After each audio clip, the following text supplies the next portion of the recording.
윤석열 정부가 출범한 이후 많은 정책들이 발표되었지만 실제로 눈에 띄는 성과나 개혁은 거의 보이지 않고 있습니다. 영상 시청 전 구독과 좋아요 부탁드립니다.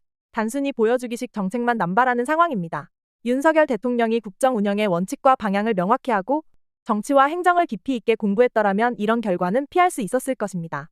윗물이 맑아야 아랫물도 맑다는 말처럼 대통령의 국정 능력이 부족하니 공직사회 전체가 졸속적인 정책과 시정을 반복하고 있습니다. 이로 인해 국민들의 신뢰는커녕 실망만 커지고 있습니다. 최근 해외 직구 혼란, 65세 이상 고령자의 운전 제한, 공매도 금지 혼선 등 주요 정책이 번복되는 일이 잦습니다. 금년 초에 추진했던 의대 증원 정책도 의사들의 집단 반발로 인해 뒷수습조차 못하고 있는 상황입니다. 그 결과 대통령 지지율은 21%를 기록했고 조만간 10%대로 진입할 가능성도 있습니다. 2022년 7월 국정 수행 긍정평가가 부정평가보다 낮아지는 데드크로스가 발생했을 때 윤 대통령은 지지율은 의미가 없다며 오로지 국민만을 위해 열심히 일하겠다고 했습니다. 그러나 임기 2년이 지난 지금 윤석열 정부의 개혁이라는 이름의 정책들은 용두사미로 끝났습니다. 특히 22대 총선 참패 이후 윤석열 대통령의 조급증은 더욱 심화되고 있습니다. 윤석열 정부가 내세운 개혁 정책에는 의료개혁, 연금개혁, 교육개혁, 언론개혁 등이 있지만 가시적인 결과물은 없습니다. 의대 증원으로 인한 의료개혁은 의료계의 혼란만 초래했습니다. 지방의사 증원과 필수 의료과 붕괴 문제는 여전히 해결되지 않고 있습니다.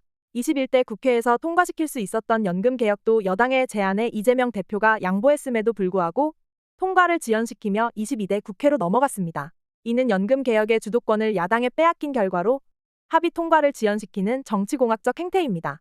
언론개혁은 언론 규제를 통한 장악에 불과합니다. 역대 정권은 보통 임기 말에 권력형 게이트와 내부 분열, 공직기강 해이 등의 레임떡 문제를 겪습니다. 그러나 윤석열 정권은 임기 초반부터 20% 지지율에서 벗어나지 못하며 형편없는 정책을 남발하고 있습니다. 석유공사와 공동으로 15년간 동해 심해 탐사를 진행한 호주의 에너지 기업 우드사이드는 2022년에 더 이상 장래성이 없다고 판단하여 철수했습니다. 그럼에도 윤 대통령은 포항 영일만 앞바다에 막대한 양의 석유와 가스가 매장돼 있을 가능성을 발표하며 조급한 모습을 보였습니다. 윤석열 대통령은 성공 확률이 고작 20%인 사업에 막대한 국민 혈세를 투입하려 하고 있습니다. 이는 과거 박정희 대통령의 대국민 사기극과 유사합니다. 석유 발견 확률이 20%에 불과한데도 440억 원을 투자하려는 것은 무모한 도박입니다. 이미 사업성이 없다며 철수한 지역에서 다시 석유를 찾겠다는 것은 어리석은 결정입니다.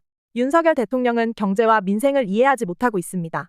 그의 정책은 국민들의 삶을 개선시키기는커녕 오히려 악화시키고 있습니다. 최악의 지지율을 기록하며 국민의 신뢰를 잃고 있는 윤석열 정부는 이제라도 국민의 목소리에 귀 기울여야 합니다.